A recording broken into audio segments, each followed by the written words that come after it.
Bonjour, donc voilà, si la dernière séance Zoom, en espérant jusqu'à la fin de l'année, qu'on puisse continuer en présentiel. Alors, c'était sur le cours des cristaux ioniques. Alors, les cristaux ioniques, comment dire, c'est un document que je montrais en TP avec les modèles moléculaires. C'est-à-dire que pour le chlorure de césium, vous aviez le modèle qui ressemble à ça, là. C'est-à-dire avec des atomes sur les sommets d'une sorte, et puis au centre, un atome d'une autre sorte. Et du coup, c'était plus clair que juste ces dessins. Donc là, j'ai essayé d'illustrer avec d'autres façons. Donc pour chacun des trois modèles qu'on vous propose, il fallait décrire la maille, c'est-à-dire où sont les atomes, qui est sur les sommets, où sont les autres atomes au centre des arêtes, au centre des diagonales. Ensuite, dessiner la maille en modèle éclaté. Modèle éclaté, c'est le modèle comme ça, là, avec juste des points. Donc ça, c'est un exemple type qu'on refera lundi en présentiel, pour ceux qui seront là. Ensuite, la coordinance, c'est le truc toujours compliqué, combien de voisins. Jusque-là, la coordinance, ce qu'on avait vu, c'était des voisins de la même sorte qui étaient en contact, alors que là, la même sorte ne sera pas en contact. L'exemple, c'est sur les atomes verts ici. S'ils étaient en contact, il n'y aurait pas de blanc au milieu. Ils se toucheraient directement. Or là, l'atome bleu, il a écarté les 8 atomes verts pour se faire une place, et du coup, les verts ne sont plus en contact. Donc, on ne dit plus que les verts, ils ont des voisins verts. On va dire que les atomes verts, ils ont des voisins bleus. Et donc, la coordinance, ce sera un anion est entouré de combien de cations, et inversement, un cation est entouré de combien d'anions. Donc, la coordinance, ce sera mixte entre une sorte et une autre sorte. Ensuite, la masse volumique, ça, c'est un calcul qui est super facile une fois qu'on a compris le principe. Ce qui est difficile, c'est l'application numérique en tenant compte des bonnes unités, parce qu'on peut très vite trouver n'importe quoi. Et puis, les deux dernières choses, que ça revient au même en fait, c'est dessiner le plan de contact, là où les atomes se touchent effectivement, et ensuite regarder les relations entre les paramètres de maille et les rayons. Voilà. Donc la première structure qu'on proposait, c'est la plus simple, chlorure de césium. Donc vous avez des atomes ici. Alors peu importe que les atomes verts soient CS+, ou bien Cl-, ils ont des rôles symétriques. Donc là, on va faire par exemple, qu'est-ce que j'ai dit? Les cations CS+, au sommet. Voilà, donc là, je suppose qu'au sommet, on a le césium, CS, et comme c'est des cristaux ioniques, en fait, on vous dit que c'est CSCl, mais en réalité, vous avez des cations CS+, et des anions Cl-. C'est pour ça qu'on dit structure ionique. C'est des ions qui composent la maille. Alors, dessiner la maille, on fait un cube en 3D. Donc ça, en général, les élèves s'en sortent assez bien. Sur les sommets, on a un type d'atome. Donc là, la couleur verte, par exemple, c'est CS+. Et en plein centre, vous avez un anion Cl-. Ensuite, décrire la maille, donc c'est faire une phrase. Hein. Dire la maille, c'est un cube de paramètres 412. Ça, c'était donné dans l'énoncé. C'était donné ici. Ensuite, dire que les cations sont au sommet du cube et qu'il y en a un autre au centre du cube. Donc, soit on le donnait dans ce sens, soit on inversait, c'est-à-dire 8 anions Cl- au sommet et 1 cation CS+ au centre. Donc, ça, c'est tout à fait symétrique. Et ensuite, la coordinance. Donc, la coordinance, c'est un atome est entouré de combien d'autres? Alors, si vous prenez celui qui est au centre, ici, là, le violet, que c'est le Cl-, on voit sur le dessin que le Cl-, il est en contact avec tous les atomes qui sont autour. Ça se voit ici. Ça ne se voit pas sur les autres perspectives, mais on comprend que c'est pareil. Donc, le violet, il est en contact avec 8 atomes autour, des atomes verts. Et là où c'est plus difficile, c'est un atome vert, il est en contact avec combien de violets? Donc, il faut se rappeler que quand vous avez un cube dessiné, en réalité, des cubes, il y en a à perte de vue dans cette direction horizontale, à perte de vue dans l'autre direction horizontale qui sort du dessin, et puis verticalement aussi. Donc des mailles cubiques, il y en a tout autour. Si vous prenez un atome, par exemple celui-là, il est commun à 8 cubes. Il est partagé en 8. C'est pour ça qu'on compte combien il y en a, qu'on dit qu'il est partagé en 8. Parce qu'il est dans 8 cubes. Donc s'il est commun à 8 cubes, il est en contact avec, à chaque fois, le centre du cube dans lequel il y a un atome. Donc lui aussi, il en a 8 autour. Voilà. Donc il est en contact avec 8 cubes, et à l'intérieur du cube, il y a l'atome violet à chaque fois où il est en contact. Donc la coordination, vous voyez que c'est un nombre pair, ça fait 8 et 8. Masse volumique, là, la formule, elle se calcule comme elle se prononce. La masse divisée par le volume. La masse de la maille, c'est combien il y a d'atomes dans la maille. Le nombre d'atomes, le CS, c'est les sommets. Il y a 8 sommets, mais chacun est coupé en 8, donc c'est 8 fois un huitième. Et un seul Cl au centre, donc lui aussi, il n'y en a qu'un. Donc il y aura la masse molaire de 1 CS plus la masse molaire de 1 Cl. On est obligé de les ajouter directement. On ne peut pas calculer la masse volumique que du césium et la masse volumique que du chlore. La masse volumique, c'est l'ensemble. C'est comme si on pesait toute la maille. Ensuite, on divise par le nombre d'Avogadro, puisque la masse molaire, c'est des grammes par mol. Et une mol, ça fait beaucoup d'atomes. Ça fait 6, 10 puissance 23 atomes. Donc, il y en a beaucoup. Nous, on veut qu'il n'y en ait que 1. Donc, la masse, vous avez la valeur ici qui est en grammes. Et comme on l'avait en kilos par mètre cube, on multiplie par 10-3. Donc, en haut, vous avez tout ça. Tout ça, c'est des kilogrammes pour une mole. On divise par le nombre d'Avogadro ici, que c'est unité mol moins 1. Donc, le mol moins 1 se neutralise. Et là, c'est le paramètre petit a que vous élevez au cube. Attention, comme j'ai dit, le 10 puissance moins 12, il est au cube, et le 412 aussi. C'est tout ça au cube. Hein, donc, les étudiants, vous qui savez vous servir de votre calculatrice, quand il y aura la prochaine application numérique là-dessus, vous n'avez pas intérêt à vous tromper, sinon je vais rigoler un moment. Donc, on doit trouver, étant donné que ce sont des métaux, en général, c'est toujours plus dense que l'eau. L'eau, c'est 1000. Donc là, on trouve plus, on trouve à peu près 4000. Voilà. Alors ensuite, les deux choses qui sont plus compliquées, c'est la tangence anion-cation. Donc, le plan de contact, je vais insérer une forme comme ça, ici. Donc, le plan de contact, on a coupé ici, imaginez qu'on a pris un couteau, et on a coupé suivant cette direction parallèle. Là, vous avez coupé, donc ça vous fait un rectangle ici. Donc, sur ce rectangle, la hauteur du rectangle, c'est petit a, donc vous l'avez ici. Et la diagonale de la face, c'est ce que vous avez ici. Sauf que là, on vous l'a remis à plat. Voilà, donc cette distance-là, elle est là. Donc, vous voyez, quand on dessine le plan de contact, il faut dessiner un rectangle. Vous devez dessiner un rectangle. Vous ne dessinez pas un carré. Si vous dessinez un carré, c'est que vous avez dessiné une face. Et si vous prenez la face avant, là, cette face-là, vous voyez que le bleu, il est en arrière. Le bleu, il n'est pas en contact. Donc, si vous dessinez la face avant, on ne verra pas sur ce dessin le contact entre le vert et le bleu. C'est pour ça qu'on est obligé de couper comme ça en biseau. Donc, vous avez ici A racine de 2. C'est la direction que j'ai mis en rouge.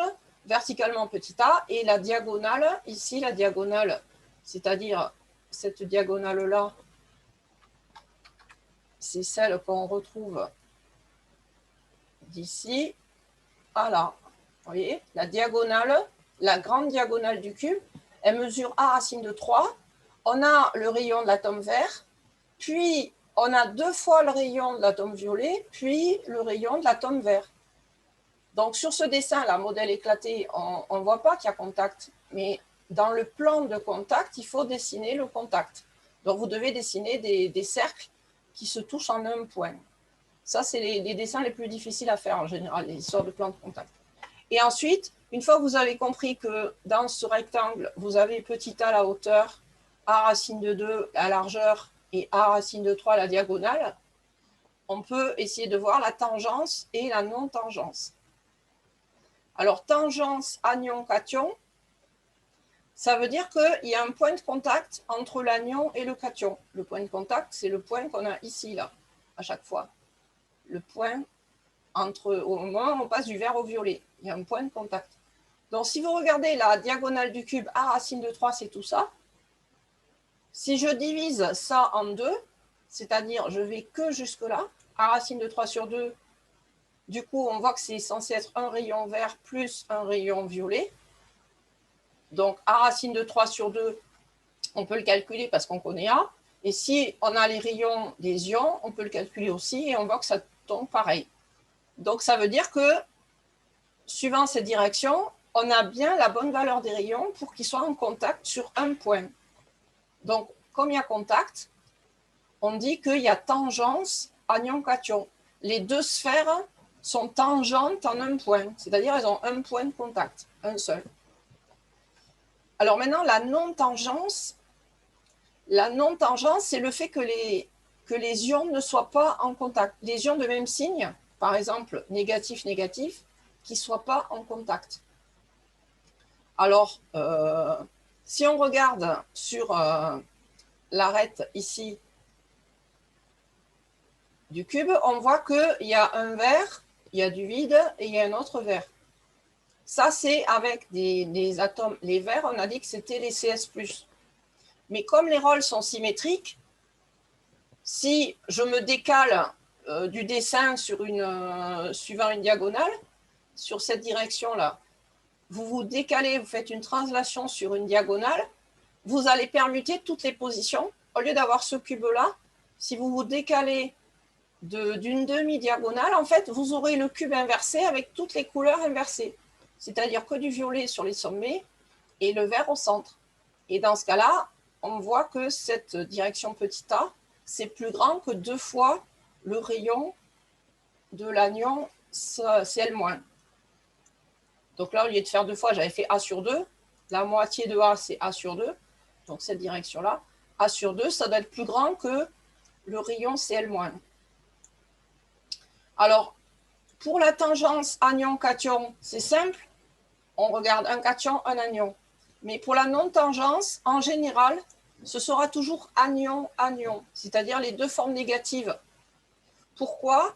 C'est parce que ici, regardez, le rayon des cations, en général, il est toujours plus petit. Là, le rayon du cation, il est toujours plus petit que le rayon négatif. Donc, ça ne sert à rien de montrer que les deux rayons positifs ne sont pas en contact. Il faut montrer celui qui est plus grand. Si le 182 n'est pas en contact, alors le 175 ne le sera pas non plus. Voilà, donc la non-tangence, de toute façon, on vous dira, hein, montrer la non-tangence anion-anion. C'est pour ça qu'on vous demande uniquement anion-anion, on ne vous demande pas la non-tangence cation-cation, parce que si les anions ne sont pas en contact, les cations plus petits ne seront pas en contact non plus. Voilà. Donc, je passe à la deuxième. Vous prenez le micro s'il y a un truc que vous n'avez pas compris. Alors, la deuxième structure, là aussi, je l'ai expliqué avec les modèles moléculaires visuels. Donc, le modèle moléculaire, il ressemblait déjà à ça. Sauf que c'était en 3D, donc vous pouviez le manipuler. Mais là, non, vous le verrez lundi. Donc, vous avez ce schéma. On vous demande de dessiner la maille. Donc, quand on a le dessin, c'est facile. Donc, la représentation, pour décrire la maille, on dit qu'on a un cube. Donc, ça, c'est une maille cubique. Et qu'on a un maille cubique, on dit uniquement la valeur d'un paramètre de côté. C'est plus la peine de dire A égale B égale C, puisque un cube, par obligation, vous avez la même valeur. Donc, il suffit de dire un seul petit a égale cette valeur. Et ce n'est pas non plus la peine de dire que les angles sont des angles droits à 90, puisque un cube, forcément, c'est droit. Donc, le fait d'avoir dit cubique, déjà, vous imposez d'avoir A égale B égale C et vous imposez les angles à 90. Donc, après, vous avez juste à dire le 564 et c'est fini. Voilà. Les mailles les plus fréquentes qu'on va vous demander, c'est des mailles cubiques. Donc, comment décrire la maille? Si vous regardez uniquement ce qui est en vert, on voit que les sommets sont occupés et les centres des faces, donc cubiques à face centrée, et les atomes bleus se sont mis sur les arêtes, au milieu des arêtes, et il y en a un au centre. Alors ici, ça ne se voit pas. On arrive à le deviner qu'au centre, il y en a un. Sur le modèle moléculaire, vous l'auriez vu. Voilà, donc on appelle ça les sites octaédriques. C'est des trous dans lesquels on peut mettre des atomes. Sauf que le cours sur les sites octaédriques, j'avais dit que les atomes verts, ils étaient en contact et que les violets, ils prenaient la place qu'ils pouvaient dans ce qui restait. Alors que là, c'est différent. Vous voyez que les atomes verts, ici, ne sont pas en contact. Donc, ce n'est pas vraiment des sites octaédriques, puisque les atomes qui se sont mis là, ils étaient trop gros et ils ont poussé le vert, ils se sont fait leur place. Ça s'est cristallisé de cette façon-là. Donc, combien il y en a par maille? Eh bien, quand on a cubique à face centrée, il y en a 4 par maille. Donc, le 4 qui va être ici. Le nombre de sites octaédriques, on a vu dans le cours hier qu'il y en avait 4 aussi par maille. Donc, 4 aussi. Donc, dans la massolumique, il y aura 4 fois un atome de sodium et 4 fois un atome de chlore. On divise par Avogadro et par A au cube. Voilà. Et après, il y a les mêmes histoires d'unités pour arriver là. La coordinance, c'est le nombre de voisins. Là, je vous rassure, tous les ans, les élèves coordinance, c'est le terme qu'ils détestent. Tout simplement parce que quand on dit coordinance, ce n'est pas une évidence qu'on parle des voisins. Alors que quand on dit masse volumique, on a tout de suite compris de quoi on parle. Bon, c'est qu'ils ont choisi ce mot. C'est une notation malheureuse puisque ça ne parle pas. Donc la coordinance, vous regardez l'atome qui est violet au centre ici de la maille. Et celui-là, il est entouré par 6. S'il est au centre du cube, le point le plus près, c'est les faces, les 6 faces. Et au milieu des 6 faces, à chaque fois, vous avez un atome. 2 dans chaque direction. Donc, il est entouré par 6. Et inversement, si vous prenez un atome qui est sur une arête, non, l'arête, c'est le même, un sur un sommet, les voisins, on ne va pas regarder les voisins comme lui, puisqu'ils ne sont pas en contact. Vous voyez que là, il n'est pas en contact. On va regarder les voisins qu'il y a de l'autre sorte. Donc, coordinance d'un anion avec un cation.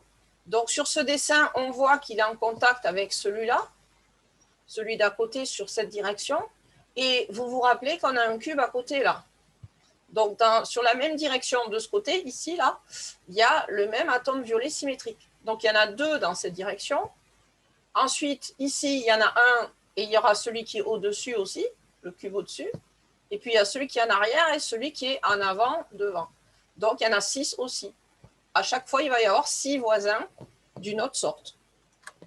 Donc, coordinance 6, 6. Voilà, les histoires de tangence, la même histoire. Il faut dessiner le plan de contact où on voit que les atomes sont tangents. Et bien là, c'est simple. Vous voyez la face avant du cube. Il suffit de redessiner exactement ce truc, là. C'est juste ce qui dépasse. On ne voit pas les atomes autour. Donc, ça vous donne ça. Ce dessin-là, c'est exactement le même que celui-là. Donc, les atomes verts ne sont pas en contact entre eux. Par contre, entre vert et violet, il y a contact. Donc, on en revient toujours. Là, cette fois, c'est bien un carré, puisque c'est la face avant du cube. Vous auriez pu faire aussi la face pile, la coupe pile au milieu de la maille. Dans ce cas-là, on a inversé complètement les couleurs, mais ça revenait au même. Donc, la face avant, la face de dessus, ou n'importe quelle face du cube, on obtiendra la même chose. Donc, petit a, c'est un côté, qu'on a ici et là. Et a racine de 2, c'est la diagonale du carré. Donc, la tangence, elle est suivant la diagonale. Donc, tout ça en rouge, c'est a racine de 2. Non, la tangence, elle n'est pas suivant la diagonale, n'importe quoi. La tangence, elle est ici verticalement. Donc, de là à là, vous avez petit a.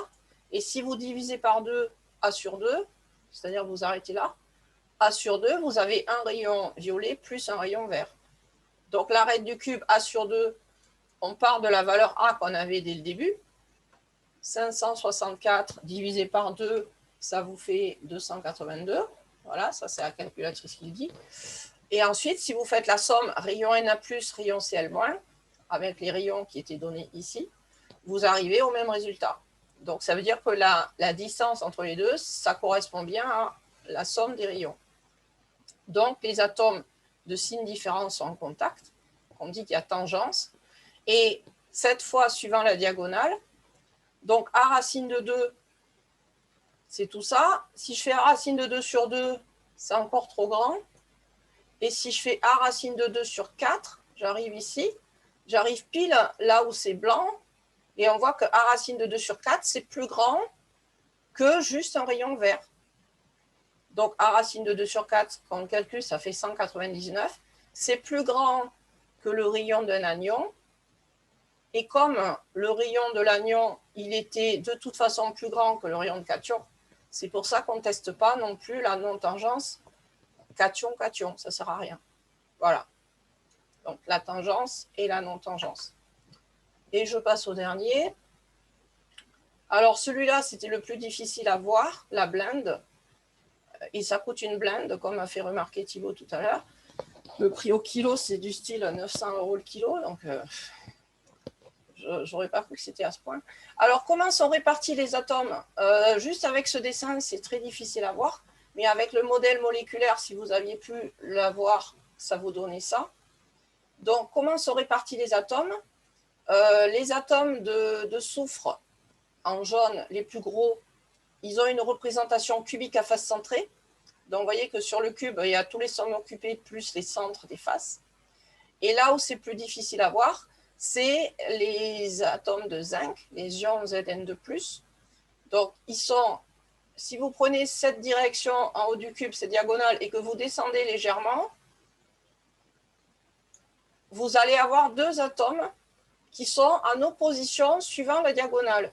Il y a celui-là qui est en contact avec ce sommet, et de l'autre côté, on devine ici qu'il y a un atome gris. Voilà. Par contre, il n'y a pas d'atome ici ou là. Suivant l'autre direction, il n'y a pas d'atome.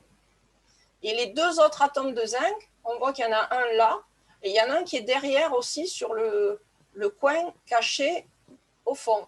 Donc, si vous regardez les deux atomes en bas du cube, celui-là et celui qui est derrière là-bas, et si je remonte au-dessus, je vais voir qu'il y a mes deux atomes de zinc.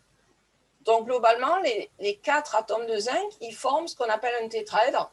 Si en plein centre du cube, ici, vous mettiez un atome de carbone, ça pourrait être la représentation du méthane CH4, avec à chaque fois les 4 hydrogènes qui sont répartis à 109 degrés les uns des autres.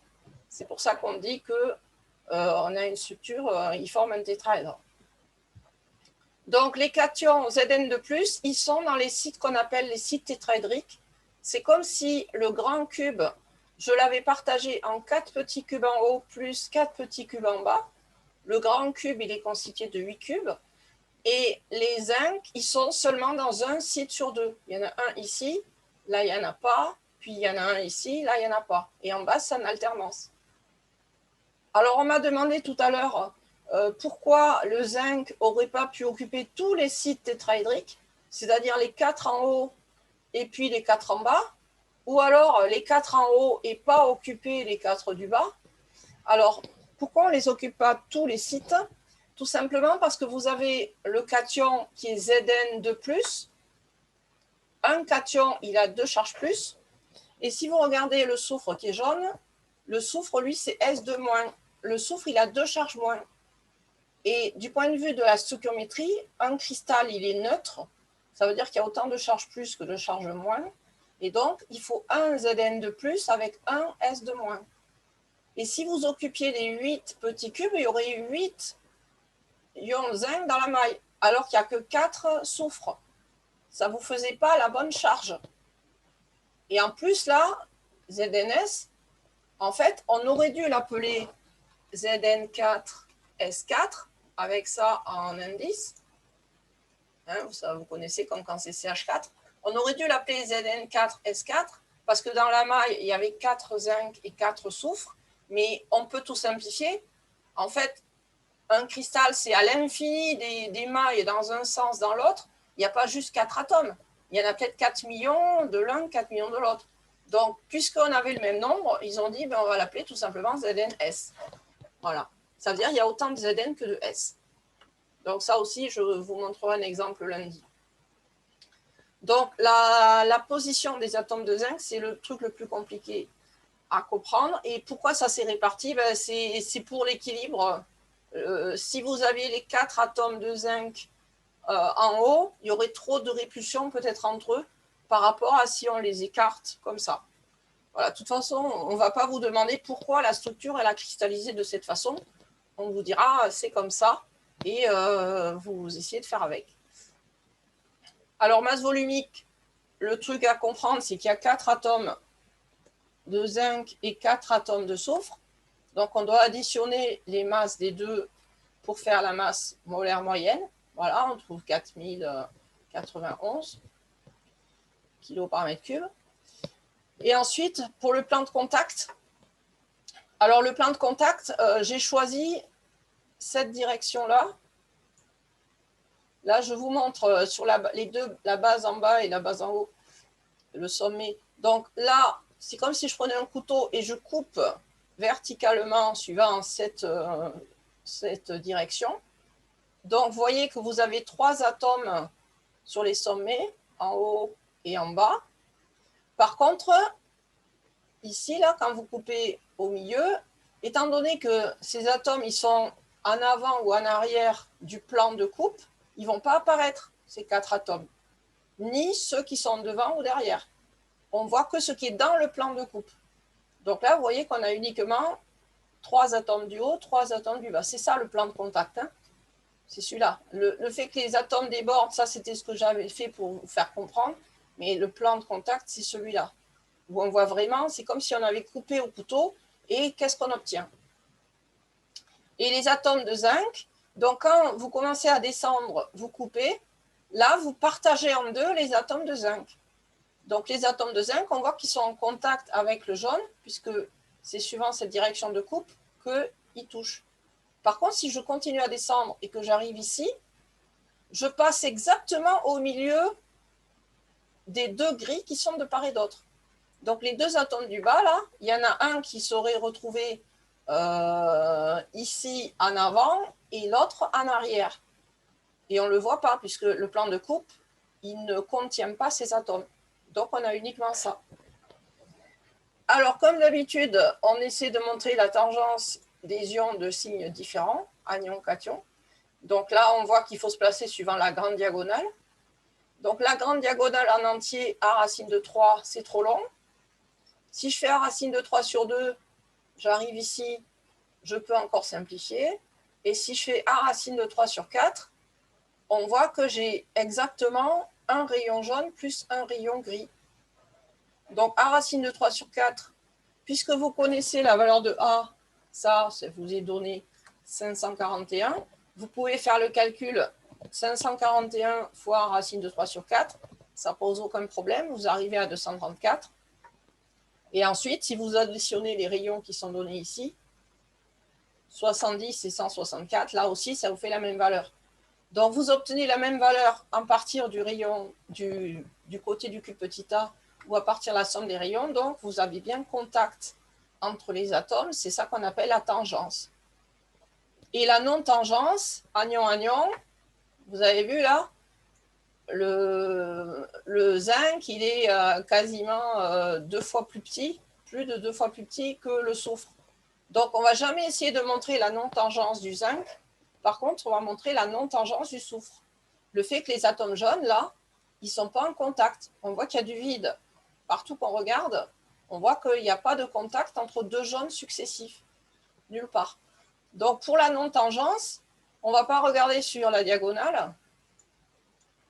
Hop, ça, la diagonale, ça ne sert à rien. Donc, on va regarder plutôt ici sur la direction où j'ai coupé. Suivant cette direction-là, celle-là.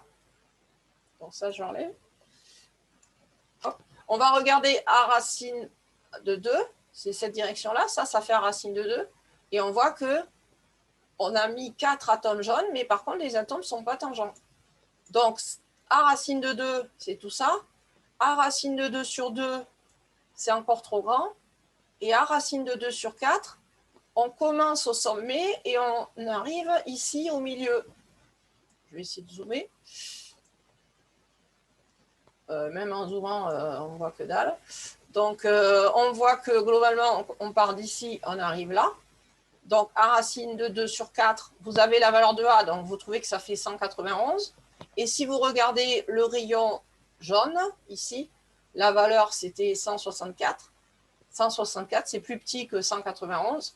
Et 70, c'est plus petit aussi de toute façon. Donc, lui, on n'essaie pas de le prouver. Donc, la non-tangence, il n'y a pas de contact. C'est qu'il y a du vide, en fait. Donc, on dit qu'il y a une non-tangence entre ces deux ions. Voilà. Donc, lundi, je vous donnerai tous les polytopes en couleur de toute la cristallo qu'on a vue, les 4 séances, donc les énoncés, les corrections. Donc, tout ça, vous aurez le petit dossier en couleur. Et on fera un exercice typique qui reprend un peu toutes les notions qu'on a vues. Et en plus, j'aurai amené les modèles moléculaires. Comme ça, vous pourrez voir sur les objets peut-être plus facilement que par rapport au dessin. Est-ce que vous avez des questions? Ou ça a été suffisamment clair? Ça devait aller. Impeccable. Ah, parfait alors. Ouais, ça a été clair. Bon, donc si par hasard, dans la nuit, vous étiez illuminé par une question, notez-la vite. Et comme ça, on en reparlera lundi. Je vous montrerai en vrai les géométries des ions. Voilà. Donc lundi, je redis pour ceux qui n'ont pas entendu, il n'y a pas DS de chimie, il n'y a pas DS de SI. Par contre, de 8 à 10, c'est un point d'interrogation pour l'instant. Je ne sais pas ce que vous aurez. Vous aurez probablement quelque chose. Voilà. De 10 à 12, on fera le cours de chimie de cristallo. Mais de 8 à 10, je ne sais pas ce que vous aurez. Donc, je pense que d'ici là, Monsieur Buisson va vous envoyer des nouvelles pour vous dire le planning. On ne peut pas genre souffler de 8 à 10, mais moi je vais souffler de 8 à 10. Voilà, c'est Monsieur Buisson, lui, c'est un incorrigible travailleur. Il s'ennuie s'il ne vous persécute pas, donc il va se faire un plaisir, je suppose. Voilà. Après, portez plainte, non, mais vous pouvez déjà plaider votre cause. Essayez d'inonder la boîte mail de Monsieur Buisson, de dire on a été très fatigué, on aimerait bien souffler lundi de 8 à 10. Et pour commencer sereinement, voilà. Et si vous lui envoyez 50 mails désespérés, peut-être qu'il va craquer. Voilà, faire les victimes.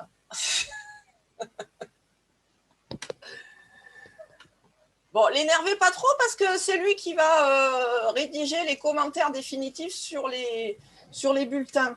C'est lui qui fait la synthèse en général et qui trouve la mention qui fait mouche.